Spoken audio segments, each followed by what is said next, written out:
Karibuni ndugu watazamaji, niliopo hapa mbele yenu ni daktari wenu Dr. Chikalamoto. Tupo tunaendelea na elimu mbalimbali na vipindi vyetu mbalimbali ambavyo tunawaleteni kila siku katika chaneli yetu hii, YouTube yetu hii ya Dr. Chikalamoto.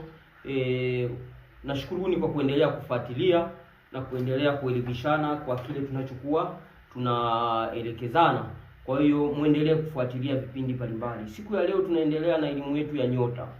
Nilishawaelezeni elimu yetu ya nyota tunayoendelea nazo hapa. Tuko katika kutambua vipaji vya nyota yako uliokuwa nayo. Nyota moja baada ya nyingine nimechambua kujua kipaji cha nyota. Kwa mfano kama siku ya leo tunataka tuwatambue watu wenye wenye kipaji cha nyota ya mshale. Wewe mwenye nyota ya mshale, siku ya leo utatambua kipaji chako na kazi gani ya kufanya na ili uweze ukawekeza muda wako mwingi kwenye hili jambo nitakalo kuelekeza, kwa sababu utaelekeza muda wako mwingi kwenye jambo ambalo litakuwa halina manufaa kwako. Kwa unakuta unapoteza muda, unakuta unapoteza wakati pasina kuwa na mafanikio yoyote.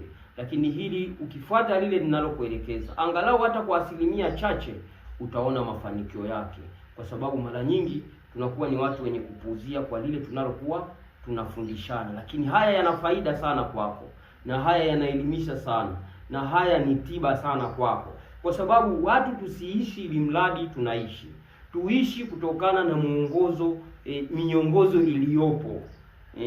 Sasa wewe nyota yako ni chafu, nyota yako ina vifungo, nyota yako ina mazonge, utaki kuisafisha nyota, utaki kufungua vifungo vilivyopo kwenye nyota yako, utaki kufungua mambo yako ili yaende vizuri, utakuta unapigwa na chuma ulete wewe, utakuta unapigwa na washawi, utakuta mambo yako yaendi vizuri, kwa sababu hutaki kujifungua, hutaki kujitengeneza. Sasa nataka nikuonyeshe kipawa ulichonacho wewe mwenye nyota ya mshale. Sasa mwenye nyota ya mshale una kipaji gani? Wewe mwenye nyota ya mshale, mwenye nyota ya mshale una kipaji cha kutabiri na kujua jambo au mambo yanayotokea mbele. Yaani jambo linalokuja mbele mwenye nyota ya mshale analijua. Yaani ni kama vile unavyopeleka mshale wako unavyokwenda. Ndio sawa na wewe mwenye nyota ya mshale ni mwepesi wa kujua jambo linalotokea mbele yake au linalokuja. Hicho ni kipaji kikubwa sana alichokuwa nacho mtu mwenye nyota ya mshale. Kwa hiyo mtu huyu anakapokuwa anajua hili jambo linalokuja mbeleni, inakuwa ni rahisi kujua kwamba atakwepa hatari vipi, atakuepukana na jambo litakalotokea mbele ni lipi, atalikwepaje na atalikingaje. Kwa hivyo ni kipaji waliochopewa watu wenye nyota ya mshale. Kwa akishajua ni rahisi sana kuepukana na jambo. Kama ni zuri, anakuwa yuko tayari kwa ajili ya kulipokea lile jambo. Kwa hiyo ndugu zanguni wenye nyota ya mshale, hiyo ni karama kubwa mliopewa na Mwenyezi Mungu, kutambua jambo linalokuja mbele. Kwa hiyo ukishatambua, hata jambo la mwenzako sio lako tu, unaweza kumwambia mtu, bwana wewe kuna changamoto itakukuta, hebu jitahidi hicho kitu unachokifanya, hebu kiache.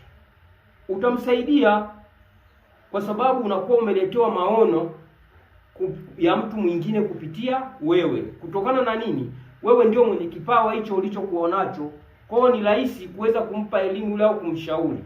Wewe tu kutimiza wajibu wako wa kumshauri, kutekeleza kile ambacho umemshauri mtu, kukitekeleza na kukifanyia kazi, hiyo ni juu yake.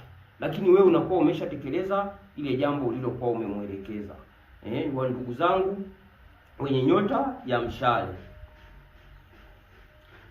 haijalishi ni jambo gani unalomwelekeza huyo mtu, hata kama likiwa jambo la kipuuzi, wewe ili mradi umetimiza jambo wajibu wako wa kumwelekeza yule mtu. Lakini vile vile watu wenye nyota hii ya mshale, mna kazi zenu za kuzifanya, mna kazi nyingi sana za kufanya ambazo unaweza ukafanya kusaidia kwenye mambo yako. Ukifanya kazi ya uwakili, kazi ya uwakili itakusaidia sana katika kupita kwenye mambo yako na akafanikiwa. Kazi ya uhakimu ni kazi ambayo wenye nyota ya mshale inawafaa sana katika kuyafanya. Kazi ya upadri au kazi ya ushehe, watu wenye nyota ya mshale ni watu ambao wanafanikiwa sana wakifanya hizo kazi ambazo au kazi za msikitini, kazi za makanisani, au kazi za kusafiri, yani mtu ya usafirishaji.